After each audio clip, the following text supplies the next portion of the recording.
set up your pot, because a lot of people can be a little overwhelming.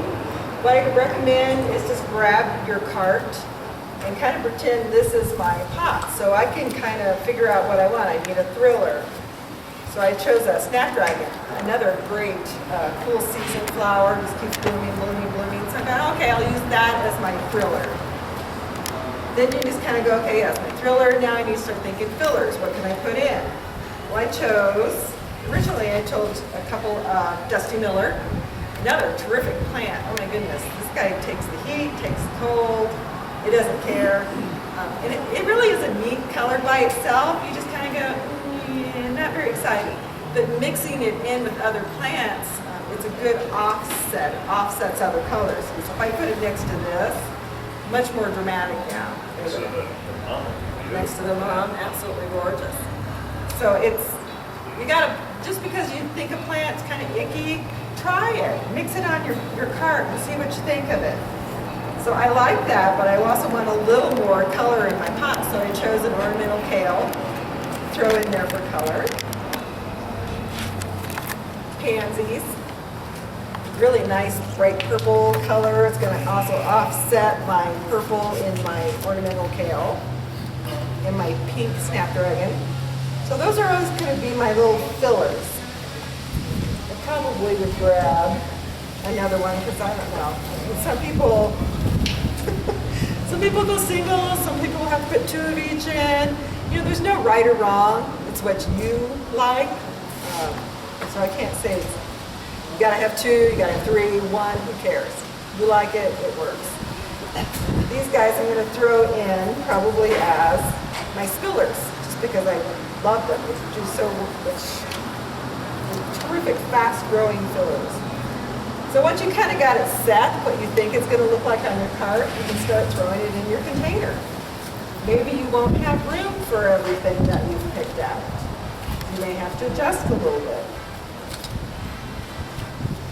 So I'm getting kind of tight here with mine, but that's okay, because if there's one thing I've noticed that people do with container gardening, they don't fill it full enough to begin with. Because their thought is, oh, it'll grow in. And yeah, it will. But if you want a spectacular, ready-to-go container, start with it already full. You can cram a lot of these suckers in here, more than you probably realize.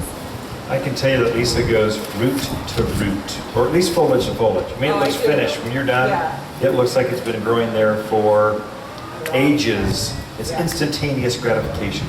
And it only took like 2 extra plants to fill up the whole pot. Because you can split. You don't need a lot of topsoil in there. Yeah. And you can, when you pull your plants out of the pots, you want to make sure you're loosening that root ball anyways. So I always kind of pull the bottom off. People always go, but it's okay, because it's going to grow some more. But you want to loosen that root ball up a little bit or massage the roots. So you can cram several in together just by loosening the roots. You want to pop that up? Messy. But just by loosening the roots, I can cram a lot more together than I think I can. So if there's one word of caution I would say is, don't make them too sparse, because you do definitely want that nice full look. I would say especially during the fall and the spring, you can get away with it a little bit because you've got more growing season. In the fall, you do want them to be planted together because we're going to run out. They'll grow vigorously, even these winter growers, vigorously through about Thanksgiving, and then they kind of shut down, and whatever you have, that's how they kind of lock in place. And then they'll stay that way till about Valentine's, and then it warms up and it just takes off again and goes out even more. So you do want it to look more finished in the fall than, let's say, in the spring. The other thing I would say as a word of caution is make sure your plants are moist when you plant them.